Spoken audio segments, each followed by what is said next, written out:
I don't think that the Caucasians, let's say, should revert to being white.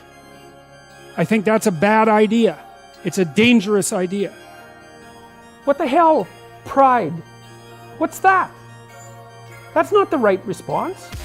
I think I understand what's going on with the Keck boys and with Pepe a hell of a lot better than the people do who are, casual observers of it, because I've actually studied it. Starting to produce an extraordinarily dangerous counterposition.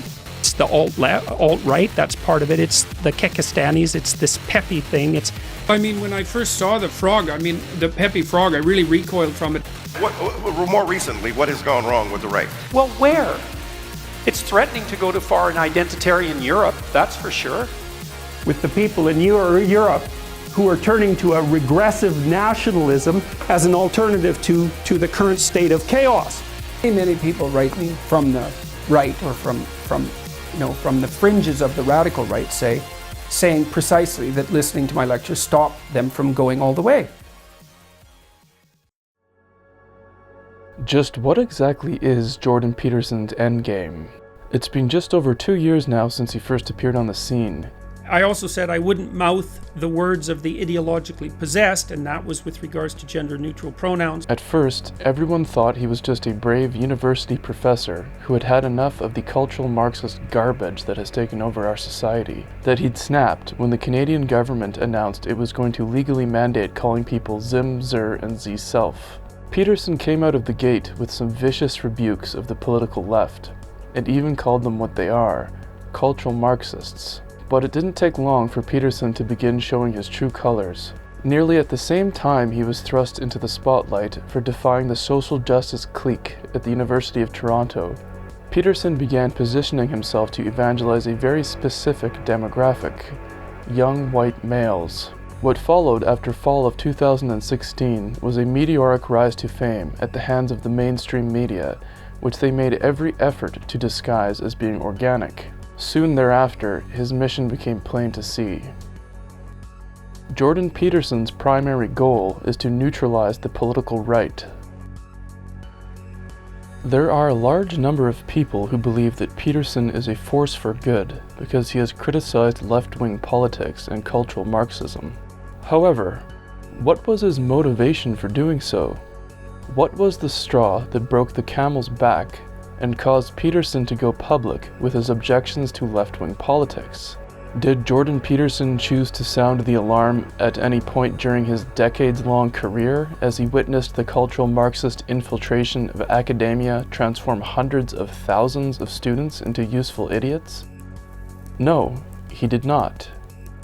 Did Jordan Peterson choose to alert the world to the danger of the cultural Marxist subversion of the world's governments as he worked at the United Nations, helping them write a Marxist document that outlined their plans for creating equality of outcome inside of and between every country on Earth? No, he didn't. On the surface, it might seem like his primary concern was the encroachment on the liberties of freedom of speech, with his activism debut consisting of a YouTube video he published in the fall of 2016, where he expressed his refusal to speak the preferred pronouns of transsexuals, and his objection to Canadian federal legislation mandating speech of that nature. However, very shortly after doing so, Jordan Peterson gave an interview with the Canadian state-run media broadcaster, the CBC, in which he stated, "I can tell you one thing that I'm very terrified of, and you can think about this. I think that the continual careless pushing of people by left-wing radicals is dangerously waking up the right wing. So you can consider this a prophecy from me if you want. Inside the collective is a beast, and the beast uses its fists. If you wake up the beast, then violence emerges. I'm afraid that this continual pushing by radical left-wingers is going to wake up the beast." Peterson expressed his terror at the realization that he had that the takeover of Western academia, the media, and governments by cultural Marxists was catalyzing a response by the political right. Part of the reason that I landed in the political hot water that I landed in last year was because I was increasingly aware that this process of polarization was going to take place, and that the continual, in my estimation anyways, the continual clawing of new ground underneath the radical leftist rubric, especially in the universities, is starting to produce an extraordinarily dangerous counterposition. His analysis was that the policies and aggressive dogma being churned out by the political left were being done in a careless manner that was leading to what he believed would culminate in the political left being neutralized by the right wing. This is the real reason why Peterson decided he needed to step onto the public stage. Not because he wants to dismantle cultural Marxism, but because he realized that the political left's current strategy for achieving their goals is in the process of backfiring spectacularly. What's going on the left is a bit of a new twist. What you have is a coalition of different tribal identities that aren't large enough to marshal a force on their own, and so they're united, and together they are a formidable force. But what's going to happen is that's an unstable entity. At the point that that force gains power, it's going to come apart as internal dynamics rip it up. It's not capable of restraining the version that recurs on the right, the version that does manifest as white nationalism. That version is stable because it does represent an actual population that has an evolutionary basis for remaining cohesive. Jordan Peterson spent the last 2 decades of his career watching academia become infested to the gills with Marxist intellectuals, watching as hundreds of thousands of students were radicalized by their propaganda, watching as their rhetoric and demands became more and more extreme, while he sat back idly and did nothing. Remember also that Peterson proudly worked at the United Nations from 2009 until 2012 for George Soros' protege Jim Balsillie, where he helped draft a cultural Marxist document that outlined how the Western world's wealth must be redistributed to the Third World, and how the West must also accept and subsidize illegal immigration from the Third World. At no point in Peterson's career, including while working at the United Nations, did he feel the need to sound the alarm about the cultural Marxist takeover of Western institutions. What spurred Peterson to action was not only his realization that the methodology by which the political left was implementing its revolution was triggering an organic reaction, but that that reaction was fully capable of, and likely to, succeed in implementing a final solution to the Marxist problem. And your point, Brett, that the radical right actually is more powerful once they get organized is a really good one, because there's no fractionation. Yeah, it's more stable. You bet. And they have all the guns. That's another thing to think about. And so Jordan Peterson decided to attempt to strangle the fledgling right wing in its cradle. He proceeded to deploy a sophisticated attack, disguised cunningly as a centrist rebuke of political extremes, that in reality was a message of reformation to the left, and what he intended to be a killing blow to the right. Stratagem: accuse whites of playing Marxist identity politics. One of Peterson's most substantial achievements has been the instantiation in the minds of his followers the belief that Europeans working together to resist their collective dispossession and extermination is no different than Marxist identity politics.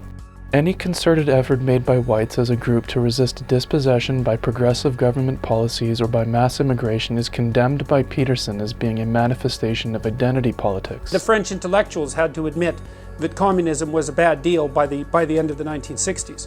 And what happened was that they played a sleight of hand game in some sense and rebranded themselves under the postmodern guise. And that's where identity politics came from. According to Peterson, identity politics are when a group identifies itself as being oppressed by another group and demands that the group that is oppressing them give up their wealth and power for redistribution amongst the oppressed group. And so they started to play a sleight of hand, and instead of pitting the proletariat, the working class, against the bourgeoisie, they started to pit the oppressed against the oppressor. And that opened up the avenue to identifying any number of groups as oppressed and oppressor, and to continue the same narrative under a different name. Some may believe that when Peterson claims whites are playing identity politics, he is in fact describing any form of politics that aims to advance the interests of European people as a group. However, in reality, Peterson has in fact tried to construct a narrative in which whites are literally trying to define an oppressed-oppressor dichotomy to pursue Marxist identity politics.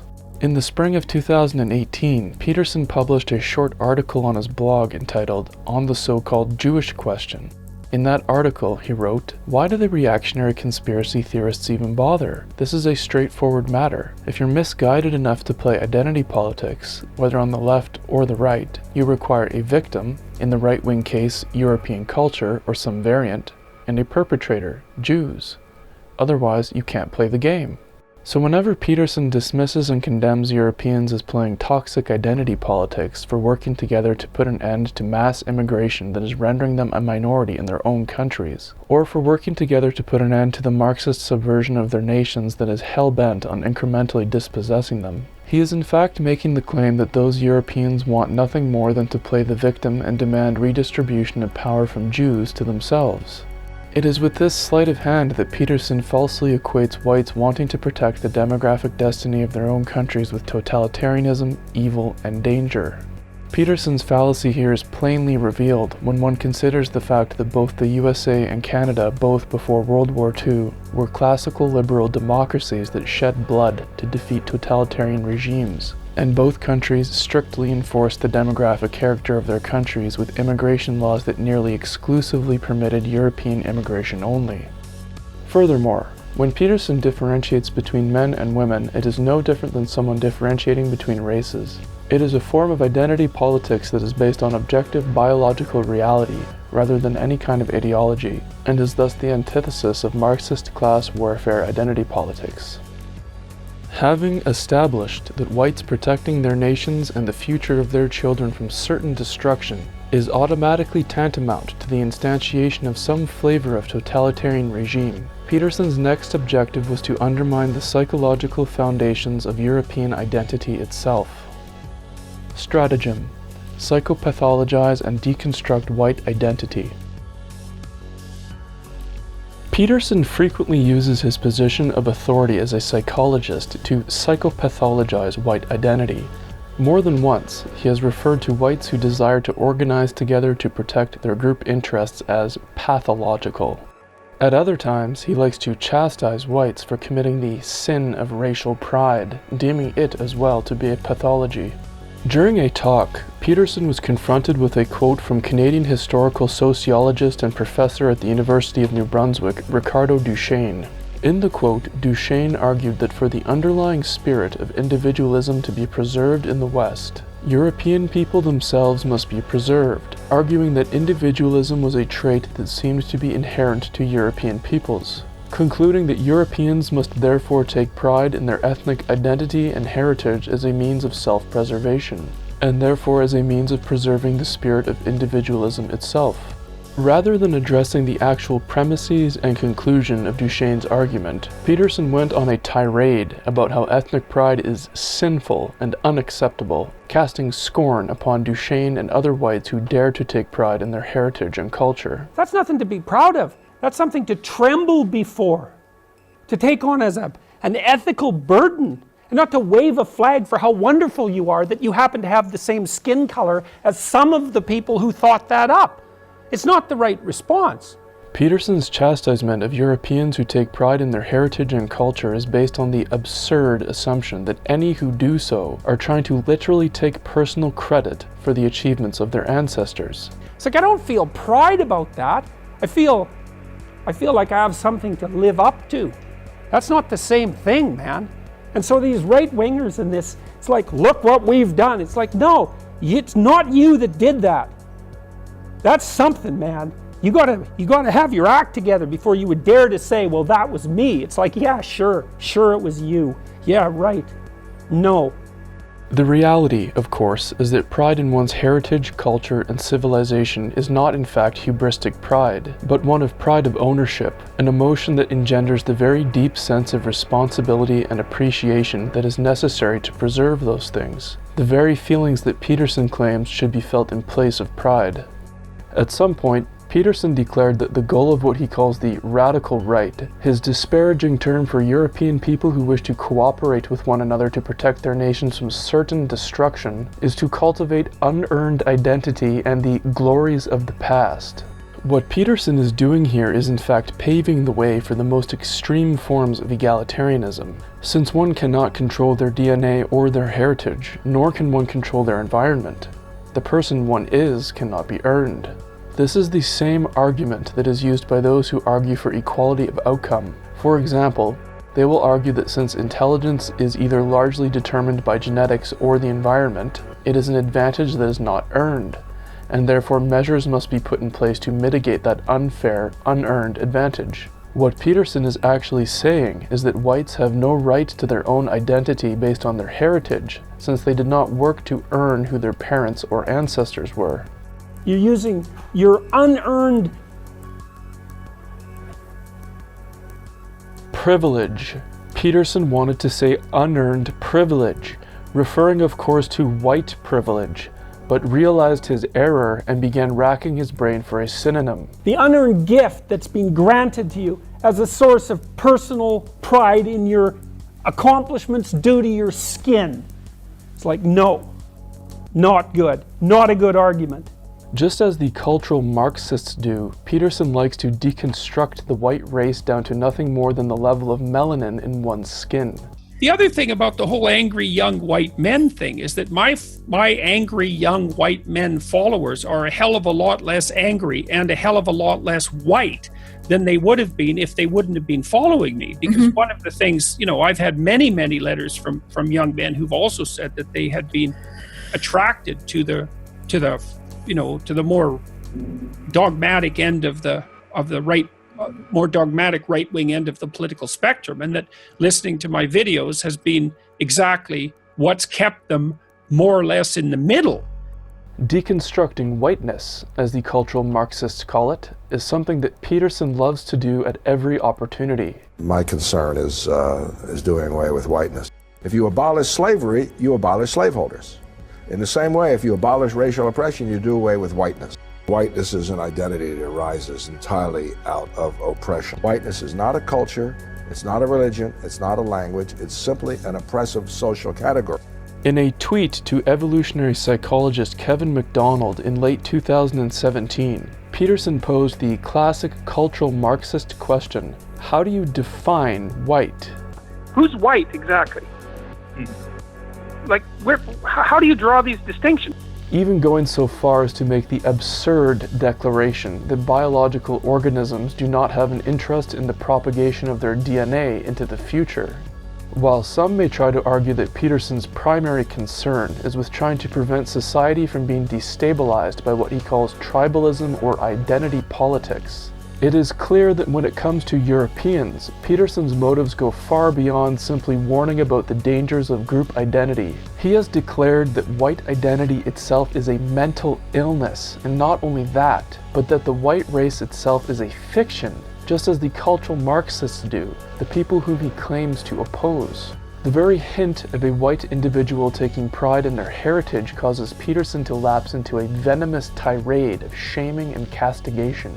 All of this is fueled by his profound fear that if whites unite in solidarity to protect themselves and the future of their children, it will somehow lead to the total destruction of Western civilization. I think it's genocidal in its ultimate expression. I think it will bring down our civilization if we pursue it. Stratagem. Combine self-help advice, political ideology, and religion. Clean up your room. Peterson has woven a complex psychological mind trap in the form of a political ideology disguised as a self-help regimen wrapped in religious metaphor. Ideologies are fragmented religions, essentially. They use the same symbolic understructure, but they only tell part of the story. Despite Peterson's assertion that ideology itself is the root of all evil, and that ideology must therefore be rejected in favor of the righteous path of the individual, he is ironically by doing so pushing his own ideology that he himself calls radical individualism. Dr. Walton, what was the adverse effect of the Frankfurt School on the world? Well, I would say if we looked at our own country, and to a lesser degree perhaps Western Europe, we live in an era today when patriotism, defense of our own nationality, independence, sovereignty are all under attack. To paint middle-class morality as repressive, to paint authority within the family, outside the family, as repressive, to promote personal liberation, or what we might call radical individualism. I don't see any alternative than the radical individualism that's predicated on these deep stories that characterizes the West. It's the right answer. In short, to foment the rebellion of youth against traditional morality and authority structures in their society, something we can see has diffused through our society today. This political ideology of his is inextricably enmeshed with his self-help advice, whereby he admonishes people to clean their rooms and set their life in order. According to Peterson, those who do not adhere to his political ideology of radical individualism fail to do so due to suffering from a pathological personality defect of some kind, stemming from a refusal to clean their rooms and bear the cross of individual responsibility. The average Peterson fan is totally incapable of separating the, in itself benign, self-help advice from Peterson's political ideology. The result is that those who follow his ideology end up in a perpetual state of masturbatory self-improvement, perceiving those who cooperate together in groups based on some set of shared normative values as being psychologically damaged and morally inferior. They end up perceiving any criticism of Peterson's politics as a personal attack on their efforts to improve themselves, and as an attack on the man whom they see as having been instrumental to their self-improvement or salvation. All of this closely matches the patterns of a cult, with Peterson's followers acting based on strong emotions rather than logic, to staunchly defend their charismatic cult leader and his ideology of radical individualism. Look at the audience. It's mostly European men, a few women, very few people from minority backgrounds, or so-called minorities. There are very few Asians, very few Chinese. I actually didn't see any Chinese at all. Maybe a couple of East Indians. No Arabs, no blacks. So what does this tell you? It tells you that those people feel that something is not right. Those people feel that something is missing, that their needs are not met, and everybody else's needs are met because they are not here, or they don't care. In retrospect, it is plainly evident that Peterson made an effort to market himself and his cult to young white males from the very beginning. In the fall of 2016, Peterson attempted to subvert the mimetic culture by intentionally associating himself with Pepe the Frog, claiming that spiritual synchronicity had crowned him the spokesfrog. So, yeah, when I saw the video that you put up, was it 2 days ago now? I think. Yep. Yeah, 2 days ago. I couldn't believe it. Yeah, and the next morning I got an email from my brother who also studies symbolism and is a very smart person, and he said, does Jordan know he's incarnating Pepe right now? Yeah, well, the funny thing is, I knew about Pepe, but I had nothing like that on my mind when I made the video. It never even entered my mind that was an association. As spokesfrog, I'm announcing that there's something polluted about the water in which we're all swimming. And note how he was careful to position the orange circle on the painting behind him around his head as if it were a divine aura or halo, a symbolism that he no doubt intended to convey his status as the divinely appointed spokesfrog prophet of the young white males he refers to as the lost Keck boys. So you're a prophet? Well, we're in a new world in many ways because of the reach of social media. And so I have this immense multimedia platform. The reality is that Jordan Peterson's self-help advice in the form of clean your room is nothing more than a delivery vector for his insidious anti-white political ideology, an ideology that he refuses to publicly defend. Stratagem: exclude the radical right from debate. Many are aware of Peterson's hypocritical decision to uninvite Canadian journalist Faith Goldy from a free speech event at the Canada Christian College in November of 2017, with his stated reason being that Faith had chosen to associate with someone on the political right whose opinions he disagreed with. I understand that Faith Goldy was removed from the original August panel because of her podcast with the controversial Daily Stormer after Charlottesville. This seems like a performative contradiction to remove Faith because of one interview while claiming to believe in freedom of speech. She was associating with people whose views she should have questioned. It was her journalistic responsibility to question them. And as a consequence of that, she became too hot a property for us. What is less known, however, is that Jordan Peterson has a personal rule of intentionally excluding people from public debate based on their opinions and points of view. We know how to put a box around the extremists on the right. Basically, we say, oh, you're making claims of ethnic or racial superiority. You're not part of the conversation anymore. I mean, I think the fundamental criteria for drawing boundaries around the right are claims of racial or ethnic superiority. That seems to me to be the place where conservatism degenerates into something approximating ethno-nationalist fascism. It's something like that. According to Peterson, anyone who thinks there is a biological difference between the different genetic groups of human beings must be isolated and excluded from all public debate of any kind. This is beyond hypocritical, given that Peterson admitted himself on Stefan Molyneux's show that there exist large and permanent discrepancies in average IQ between the different racial groups. So IQ is a particularly ugly aspect of science because the IQ literature reveals that which no one would want to be the case, which is that there are profound and virtually irremediable differences in people's cognitive performance, and that those differences have a very solid biological and heritable basis. No one wants to hear that.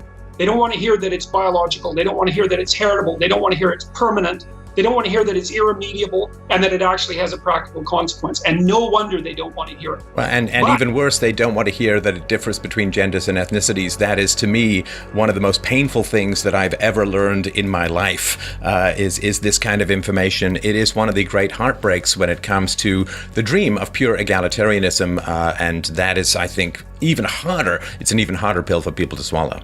Not only that, but Peterson wrote an entire essay about the genetic superiority of Ashkenazi Jews, relating to their allegedly having an average IQ 1 standard deviation above that of Europeans, stating that Jewish people are overrepresented in positions of competence and authority because, as a group, they have a higher mean IQ. It's plainly obvious that Peterson's decree that any individual who brings up the topic of genetic differences between groups of humans should be ejected from and barred from public debate applies only to whites, as does ultimately his decree that tribalism is the height of evil. So you'll notice these sculptures behind me. They're made by an artist, a native artist named Charles Joseph. And Charles Joseph is a friend and now a brother of mine, as I've been inducted into their tribal group. Endgame. Jordan Peterson's endgame is one and the same as the globalist machine. Peterson is working at the psychological level to inoculate a generation of young white males against racial awareness, just as whites are on the cusp of becoming a minority group in their own countries the world over. While our enemies are waging war against us in a ruthless, calculated, and organized manner, Peterson is telling us that we must be individualistic and atomized.